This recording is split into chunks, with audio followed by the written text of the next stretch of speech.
હેતલ છે અને હું 7 વર્ષના બાબાની મધર છું. મારો દીકરો જન્મ્યો ત્યારથી ઓકે હતો, પણ એને 11 મહિને કોરોના થયો હતો. તે પછી એને થોડું બોલવામાં, અટેન્શન આપવામાં બધામાં દિક્કત આવી ગઈ હતી. એટલે ડૉક્ટરો પાસેથી થેરાપીઝ બધું લીધું અમે લોકોએ.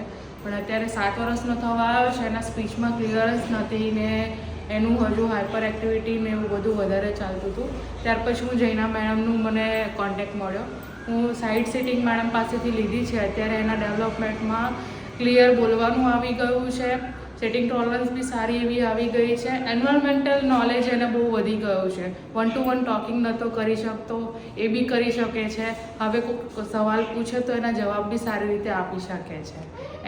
એને ઓવરઓલ મેડમ પાસે આવીને બહુ જ સારું એનું ગ્રોથ વધી રહ્યો છે, જેથી હું જૈના મેડમને બહુ જ ધન્યવાદ કરું છું. અરે નહીં, રડશો નહીં.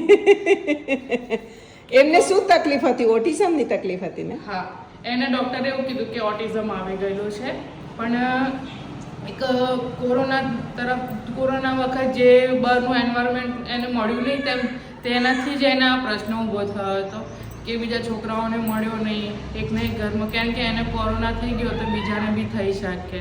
એટલે બીજી દવાઓ બી એને ખાસી એવી અસર કરી ગઈ હતી, જેથી આ ક્લાસિકલ ઓટિઝમ એને આવી ગયું હતું.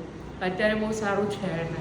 હું તો એ પણ કહીશ હેતલબેન કે તમે પણ બહુ ધીરજ રાખી કૌટુંબિક વાતાવરણ તમે સારું આપો છો અને સાથે સાથે તમે છેક બોરસદથી અહીંયા સુધી એવરી ડે ધક્કો ખાવ છો, તો એ તપ છે માતાનું, એ પણ મોટું પરિણામ આપે. એટલે મને તો એ વાતનું ગૌરવ છે કે અવીમાં હોય તો ગમે એવી બીમારી હોય એને આપણે ભગાડી શકીએ છીએ. એટલે તમારો પણ ખૂબ ખૂબ આભાર હું માનું છું બાળકની હેલ્થ માટે થઈને. હવે તેટલું જ શું થયું?